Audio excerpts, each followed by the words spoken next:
Greetings, friends. Kambria Evans here with Zero Disturbance. And y'all, I've missed you. I have had a hiatus from the podcast for several months, and it's so good to be back. A little bit about what happened during that hiatus. Life gave me lots of learning. Lots and lots of things that honestly I did not want to have to learn. Lots of things where you kind of sit around with your girlfriends or your mom and you're drinking wine and you're like, really? This is happening? Okay, let's figure out how to do that. I have been doing this not just through the pandemic, but for the last 2 years. And what's exciting about this is that I have decided to bring all of the things that I have been learning to all of you. What does that mean? Well, you're going to find out. And the way that I'm going to be talking about these different content areas of things I've been learning about in my therapy room with my clients, in my personal life, at home with my family, it's going to have a different flavor to it, okay? If y'all thought that I was unfiltered before, I'm about to be 44 this summer, and I have no filter. We're just having some honest conversations at this point. And here's why. It's important that we do it this way. Because what I've gone through, what I'm seeing my clients go through, y'all, we're all going through these things. There are millions of us going through hard things all the time. There are millions of us trying to figure out how to get effective therapy, how to feel better, how to get relief, how to understand what's happening to us, how to understand who we are through all of these crazy things that happen to us in life that we didn't think we would have to learn about. And so I don't think a filter is going to serve anybody at this point. So I will be sharing things about my personal life. I will be sharing things about themes in my client sessions, obviously respecting all of their confidentiality. And I will be calling BS on a lot of frameworks and ways of thinking that are not just limiting us as people and clients in therapy and therapists, but they're hurting us. Quite honestly, some of these frameworks are hurting us and they're causing harm. So in the spirit of all of that, I am very proud to introduce Zero Disturbance's latest podcast series called Dumb Things Therapists Say. Now, this is informed by dumb things I used to say as a therapist before I learned something different. This is informed by all of the consultation that I do with other EMDR clinicians about things they're saying to their clients, things they've been told by other supervisors or mentors that just don't make any sense. And they're not helpful. They're not helpful for the therapist to say them. They're not helpful for the client to hear and receive them. And so we're going to deconstruct a lot of bullshit in this podcast series. And here's what I want to say. I want everyone to hear me say this. Therapists are not dumb. Clients are not dumb, right? Typically, whether you're a therapist or a client, you are told certain things in your training by trusted authority figures, by structures that give you your license or your certificates or your training or whatever it is. Beautiful.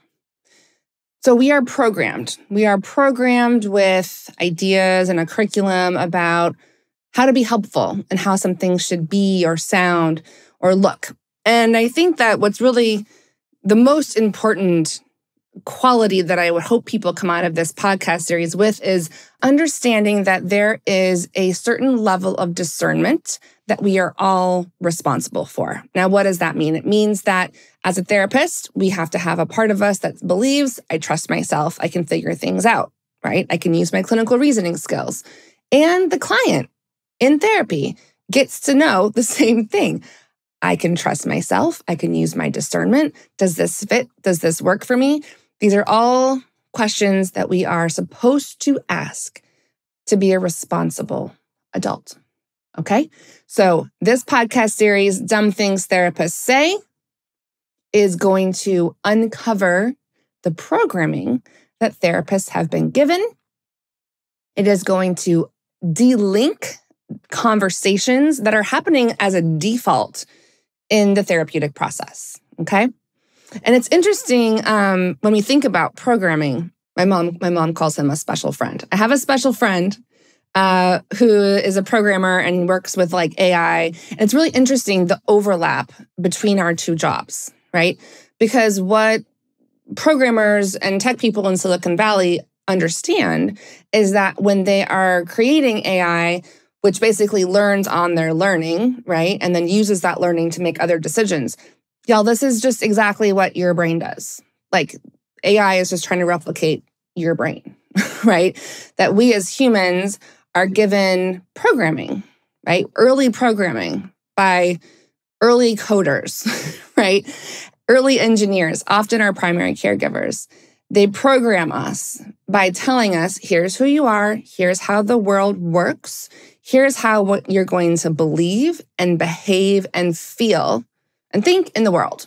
We come in with a certain kind of hardware, and then we're given the software. Okay, but here's what we know about computers and people, is that we can do software updates. We can do reprogramming. And this is why I love EMDR so much. It's why I only do EMDR and brain spotting. Y'all know I'm a very impatient person. I love to delink and reprogram as quickly as possible. Because oftentimes those early coders and engineers, they didn't know what the hell they were doing. They just didn't know. And that's just the majority of us, right? And so once we understand as therapists that we are programmable, we have been programmed, we can be reprogrammed, and we have therapeutic ways to do that, right? EMDR is just one of them. There's also brain spotting, there's art. There's going to be a lot more coming down the pipe, I'm sure. Once we understand that, just like AI, just like computer codes, humans work the same way, right? And everything that's linked in your body is an algorithm, is a code, right? The code variables for people are typically the way we set up an EMDR target, right? Which is images, memories, visuals, things that pop into our head, intrusive pictures, nightmares, right? Emotions. Emotions are a part of the code, right? Body sensations. Y'all, if you do not have a therapist who incorporates your body sensations, please get a new therapist, right? The body keeps the score. We already know this. This is done. We're moving on into a new conversation of how do we understand what's been programmed in the body so that we can delink and reprogram so the body has been updated in the present time with the current safety that's available, okay?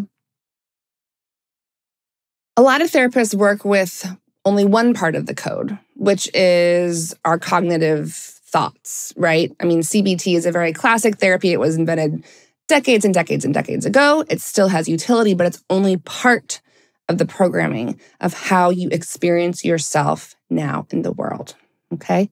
So I want to take that framework and I want to bring it into this episode today. And in today's episode, I'm going to be talking about the 5 most common diagnoses in the DSM that are completely useless. And I'm going to talk about why they're useless. Because if we use this framework of programming and coding and AI and what therapies like EMDR and brain spotting and art can do, all this is, y'all, is just a list of symptoms. Like 80% of this is useless if you understand how EMDR-informed case conceptualization actually works, okay? I will tell y'all, for y'all that have experienced EMDR or do EMDR as a clinician, there's 8 phases of EMDR. There's a protocol.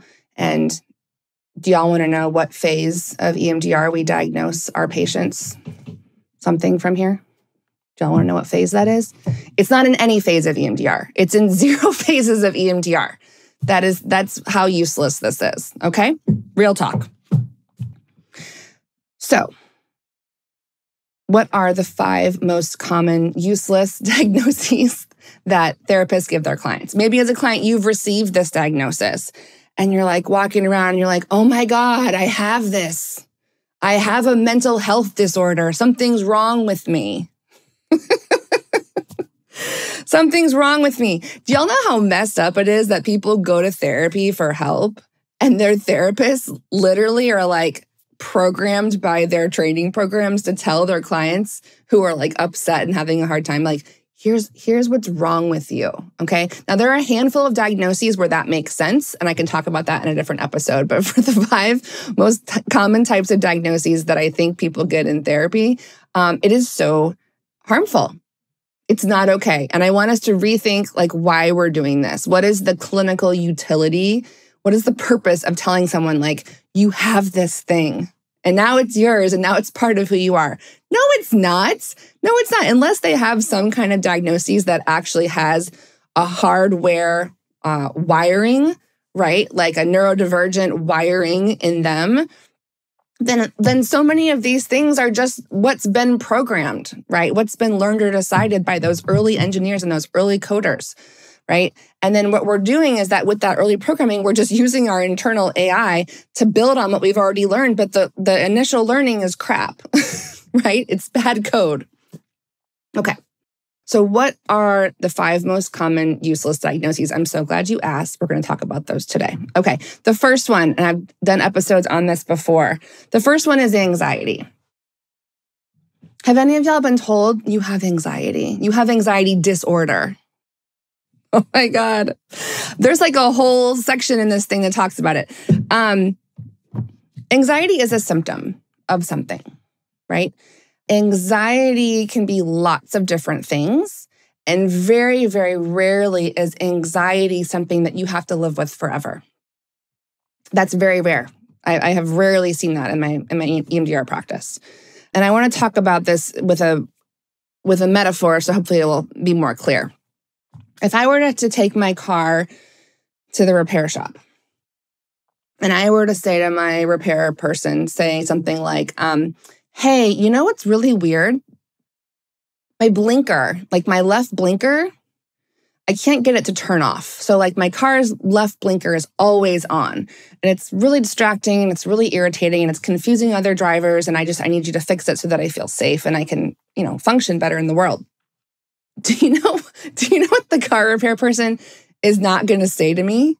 They're not going to say to me, well, you just have, left blinker syndrome. And so what we're going to do is you're going to pay me a lot of money and we are going to talk about how this makes you feel. And we're going to label you as having a problem. And instead of like resolving the blinker so that your car doesn't do that anymore, the root of the problem, we're just going to find workarounds, right? Maybe the workaround is you always go left when you drive. This is how ridiculous therapy is when you're telling someone you have anxiety. And so what we're going to do is instead of understanding why the anxiety is there, what it's trying to tell us, how this was coded and programmed from the beginning of when you started noticing the symptom, we're going to instead decide this is something that you have. It's part of you. It's part of your hardware. And so we're going to do workarounds. You're just going to learn how to live with your anxiety. Here's some coping mechanisms for your anxiety. Now, are those things bad temporarily? No, right? If it was going to take my repair person some time to fix my left blinker that's always on, right? I would maybe always go left. I don't know. Maybe I'd drive in a different route so that I was safer, right? But am I going to do that forever? No. And this is how ridiculous certain types of therapies are when it comes to giving people coping mechanisms, which are essentially Band-Aids that create a narrative for someone that there is something wrong with you, which is a different conversation than, you know what? You probably weren't born anxious. Not a lot of babies come out with anxiety. Let's figure out what was coded, what was programmed. Let's figure out how to get in there and delink the programming and then reprogram in reality and the safety of now. That way, your body just feels neutral. That way, you're not using energy to create all of these plans and workarounds. You're not always having to go left and change your route of your life. You're just driving there because it's just not a problem, right? The anxiety is resolved. Your body feels calm, okay? This is what we know that brain-based therapies can do. And because brain-based therapies exist, like EMDR, brain spotting, and art, this doesn't make a lot of sense anymore. It just doesn't. It's totally incongruent. Okay, let's go to the next one. The next most common diagnosis that is useless is depression. I said what I said. Y'all, depression is a feeling. It's a feeling. Depression might look like a behavior, meaning, I can't get out of bed. That's a behavior that might be listed in here about describing what depression looks like, right? But if you are a trauma-informed therapist, meaning you understand people are programmed, they create certain adaptations to deal with certain situations in their life. And typically those adaptations, if they're created early in life, become the default strategy. I can't get out of bed. I'm going into a collapse state because probably as a kid, I learned, right, that collapsing helped me reset. Also, just biologically, having temporary collapses because of grief or hard things happening, that is appropriate. It's an appropriate response to things happening, right? So we have to understand, both for anxiety and depression, these are feelings. These are often symptoms of potentially a chemical issue in the body, a hormonal issue in the body, right? A symptom of neurodivergence, right? Living in a world where the curriculum given to us about who we are and who we are supposed to be is incongruent. Let's just take the curriculum as being a woman, right? You're supposed to be young and sexy, but not slutty. And also you're supposed to be a mom and you're also supposed to work, but not too much. Like the incongruence of curriculum just being a female in the world would give anybody lots of symptoms in this thing, right? It doesn't mean I have depression. It means that I might feel sad or anxious in an appropriate response to the messages around me. Okay, does that make sense? So there's lots of ways to understand why we feel the way we feel. And again, very rarely, in my experience, in my own practice, consulting with other EMDR clinicians, have I landed on this idea of, oh, you know what? They just have anxiety. That's it. That's the answer. Or, oh, they just have depression. No. Stopping there is lazy. And it's something that a dumb therapist says. And again, it's not the therapist's fault. The therapist is not dumb. They are just repeating what we have been told to use and learn. Okay? All right. Number 3, the 5 most common useless diagnoses. Oh, I'm going to get some emails about this one. It's addiction. What does it mean when we tell someone you're an addict? You have an addiction. What does that mean?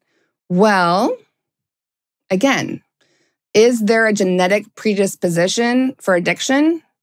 Yes, this is science. I'm not taking that science away. But to tell someone they have addiction, what are we actually telling them? Well, did y'all know that in EMDR, there's actually 3 different addiction protocols? And do you know what they all have in common? Well, first of all, do you want to guess how many of those EMDR protocols around addiction have you tell the client that they're an addict? 0. Because what these addiction protocols understand is that there is a programming that has happened. There is a positive feeling state that has occurred that is linked, like an algorithm of code, that is linked to a behavior. When I shop, I'm moving towards the feeling state of enoughness. If I can just get that outfit, then I'll look the way I'm supposed to look and I'll belong and I'll get connection. This is literally how our brains link things together, right? Or let's say that time you took your first drink of alcohol, you were sitting around the fire with your friends. Maybe y'all grew up in the decade I grew up in where we just used to go out into fields and have parties in fields in the woods. That moment when you're around the fire with your friends and you have that first sip of Malibu rum or Zima and you're like having this experience emotionally of I belong, I am connected, I have a family now, whatever it is. All right, I'm making up examples, okay? But guess what? That programming, that positive feeling state, it's so good. It's so good. We can call it a dopamine hit. I don't care what we call it, but it's so good. It's this desired positive feeling state. And guess what? Just like AI builds on its own learning, that early programming, it generalizes. It generalizes up through time. So maybe that happened once or twice or 20 times when you were in high school. And guess what? You're sitting in your chair and you're 50 years old and you're sitting there and you're thinking, man, I feel crappy. And then the default link of code comes up and says, have a drink. Have a drink, because that's connected to all these positive feeling states. And maybe you never actually get the positive feeling state in that same way ever again. But guess what? Oftentimes, your body doesn't care, because your body is thinking, I'm going to try again. I'm going to try again. I'm going to get it again, right? It's why cognitively we can understand that this is ridiculous. Like, I'm not in high school anymore. I'm not going to have that emotional experience again. But guess what? Your programming doesn't care, okay? Which is why it's so hard for addicts to break addiction, because they're not actually breaking just the behavior. They're not just breaking the gambling, the shopping, the sex, the cheating, the workaholism, the whatever it is, the perfectionism, right? If I'm just perfect, I can get that positive feeling state of I'm enough or I matter.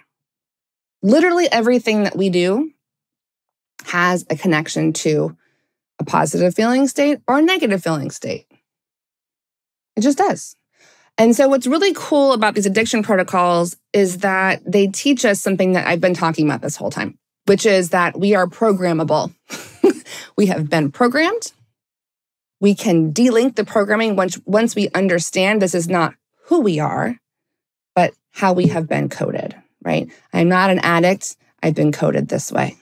I am not anxious. That's a feeling that is an adaptation to something.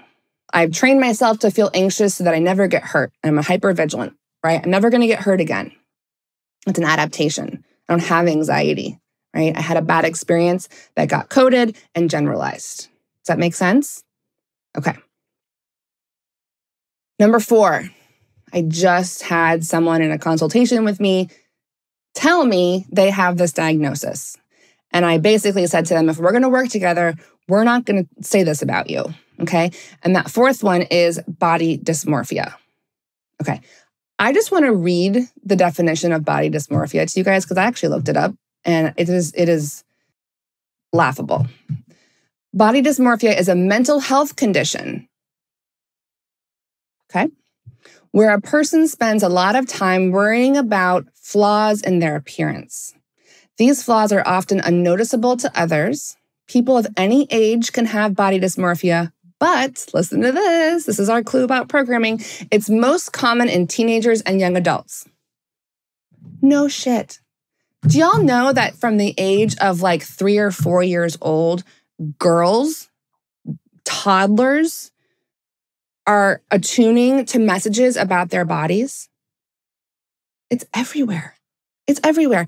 They have the actual physical body they're in. Our only job as caregivers around this baby is to help them hold up a mirror and say, you're fine as you are. You are good. But guess what doesn't happen? Even if we as parents do that for our kids, guess who comes in and messes it up? Every single advertisement and commercial and TV show and movie, and like, it's everywhere. Like, it's a miracle that we all don't have body dysmorphia, right? Think about the messaging. Think about the invasive programming that's coming at these little girls and boys too. Your body's not okay because it's supposed to look like this and like this and like this. Y'all, when I go buy bras and underwear, if I dare to go in Victoria's Secret and I see all the pictures of all the people wearing all the things that I'm supposed to buy, I don't look like that. Now, thank God I'm a therapist and I know better, right? But think about all the women that go in there and they're like, that's not. So yes, there's an incongruence, right? There's an incongruence. An incongruent programming, which makes us feel terrible and confuses us and drains our energy, okay? This is what body dysmorphia is. It is the internalized programming that we have. A part of us knows that it's BS, and a part of us is like, this is going to run my life.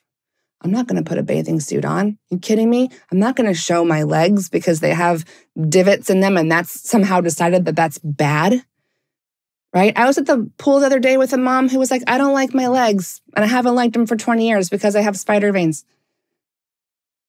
What? Right? So again, not a mental health condition, nothing wrong with you, right? You are being programmed with invasive programming, okay? So this is an invitation for people, when you conceptualize yourself, whether you're in therapy or not, I want you to hear what I'm saying. I want you to take the blame and the shame and just fling it off yourself. Don't listen to this. This is stupid. This is mostly useless, okay? I want you to understand that you've learned things that are stupid and you can learn things that are smart, right? You can work with a really smart therapist who's going to say what I'm saying, which is that it's programming, right? You and the programming are separate. You are not the same thing, okay? It's internalized inside of you, just like a computer has, software and things inside of them but they're two distinct things. And this is where dumb therapists mess it up because they've been trained by bad programming. Okay? All right. I'm going to say this. I'm going to say number 5.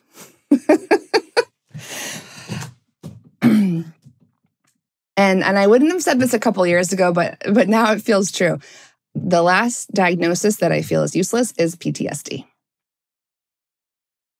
Why do I think that telling someone they have PTSD is useless? Well, typically, and I'm a trauma therapist, y'all know I work with very severely traumatized people, okay? But why is the diagnosis partially useless? So typically when you tell someone they have PTSD, it does one of two things. It validates their experience, which is important, which is very, very, very important. Or it bumps up against programming, which is like, no, I don't. What are you talking about? Right? PTSD is for war veterans or like people who have been assaulted. Like, I just had shitty parents. Okay. Here's why I think PTSD diagnoses are useless. Because I actually fully believe now that everyone has PTSD. Because what is trauma? Trauma, as defined by trauma experts, right, and especially in the EMDR community, is defined by two things. First of all, it's subjective, right? It is the absence of something that should have happened. It's like the classic example of being neglected as a kid, right? If y'all grew up in the 80s, where were our parents? We were latchkey kids. We're just home alone, raising our siblings at the age of 8 and 9 years old. Our parents at work. This was like normal, okay? But guess what? This is also neglect, okay? So it's the absence of something that should have happened. And it's something that happened that should not have happened, right? So an example of this is, my friend died and they died too young. It shouldn't have happened, right? Again, this is all subjective. And news alert, we all go through life experiencing something traumatic, something that creates a disproportionate response in us, something that floors us, destroys us, forces us to redesign our whole life. If y'all know any person in the world who has had nothing traumatic happen to them, please send me an email. I would love to meet you because I'm calling bullshit, okay? Everyone has experienced trauma. There's obviously a spectrum, right? Now, there's a difference between like grief and loss and life transitions, like those types of traumas, even small t traumas, like with having shitty parents. There's a difference between those, how they impact you and how they impact your programming, versus like the person who, had chronic abuse from like birth until 18, right? Who like couldn't leave their house, right? There's a spectrum, okay? But here's why a PTSD diagnosis is useless. Because if we understand that all of us, every single one of us has had something traumatic happen to us at least one time, if not 5 times, okay? Then the diagnosis is for everyone. It's for everyone.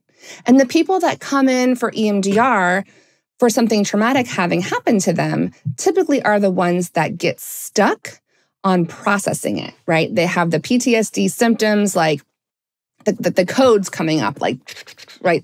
The nightmares, the panic attacks, the anxiety, the depression, the disordered eating, the addiction, like all of these things are all connected to these traumatic things happening oftentimes. Again, I want to make space for just like hardware wiring, neurodivergence, hormones, things like that that can impact our mood and our experience of ourselves, right? Medical diagnoses like chronic illness obviously impacts our mood.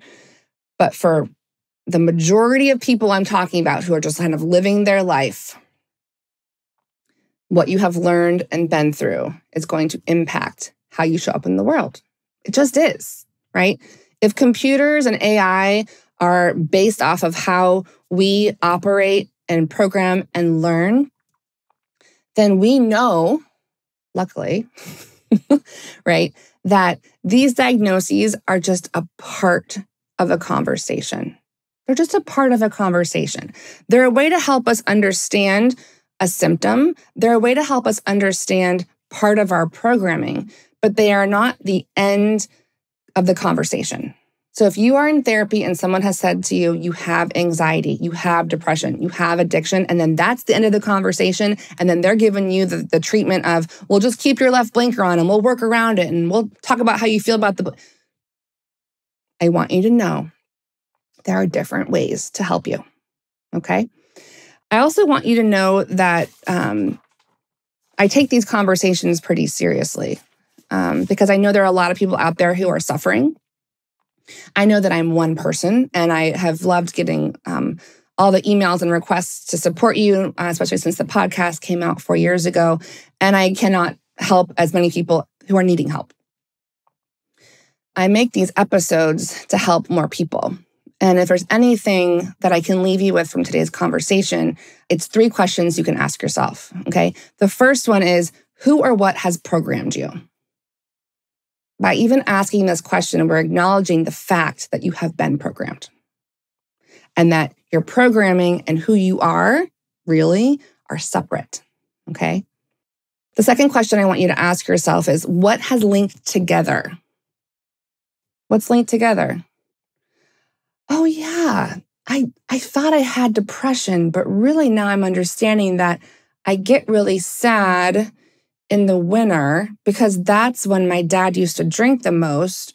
And so I just kind of shrink into myself because just the season, just the Christmas tree puts me in a shutdown, puts me in the trauma response of a shutdown, a collapse. I don't have seasonal depression. I have a PTSD fragment, right? That's floating around in time. I have very active code trying to help me, and it's not right now. It's overdeveloped, okay? It needs to be updated. So number 2, what's linked together and what needs to be delinked? This is what I ask people that come and work with me. I say, if you had an EMDR magic wand, because you do, what would you want to delink, right? I want to actually feel neutral or maybe even enjoy Christmas because I understand that my dad used to drink at Christmas. It was very scary. I'd go into a collapse, a shutdown, and go in my room and hide. And he's dead. And I'm in my 50s now, and I don't want to be scared and feel weird at Christmas because it makes everyone else feel weird. Like, this is old code. It's old code. Okay, we're going to delink it. I love that. And then number 3, how would you reprogram yourself? It's not enough to just delink something. We have to actually think about now how we're going to link it up, right? Just like when we do the addiction protocol with EMDR, there's 3 of them, by the way. When we delink the positive feeling state of drugs with a feeling state of like, I am powerful, we delink that in your brain. But then here's the question. How are we going to reprogram you so that you still get to feel powerful? Because guess what? The drugs, they have lots of consequences for you. A lot. You lost your job, your wife left you, your kids don't want to talk to you. You got the message, right? The drugs are bad. But the positive feeling state of you wanting to feel powerful in a way that you couldn't actualize without the drugs, let's focus on that. Let's reprogram so that you get to have that positive feeling state because that's a good thing. That's a really good thing. Let's keep it. Let's keep that part of the code, okay? So those are 3 questions you can ask yourself as you think about your own programming. And if this episode has gotten you as excited as I am about this, I would invite you to join our mailing list. We have weekly episodes coming out now. We're rocking and rolling. And I have a lot to say about a lot of things, y'all. So y'all are going to miss this. We also have a lot of free resources, both for clients and therapists in your client library and therapist library. So you can sign up as a client or a therapist. You'll get a ton of free stuff to help you because that's what I just enjoy doing for all of you. And I'm excited to say, too, that we have a client workbook that is available. So if you're in therapy, you're thinking about starting therapy, if you're a therapist who just wants to work more effectively with your clients, we have a license you can buy to give the workbook to all people in your practice. Check it out. We're going to have a link and you can check out, how you can take the things I'm saying and empower yourself to have a better life, to get more clear, to feel like you have more choices and more understanding about who you actually are. Because you don't have anxiety, you don't have depression, you don't have these things. They're not you, okay? They are separate, they can be reprogrammed, and I want all of you to feel the lightness of that, and I want you to all feel the hope that comes with that. So, as always, it has been a joy to think about these things with all of you. I look forward to being together next time on the Zero Disturbance podcast. In the meantime, be well.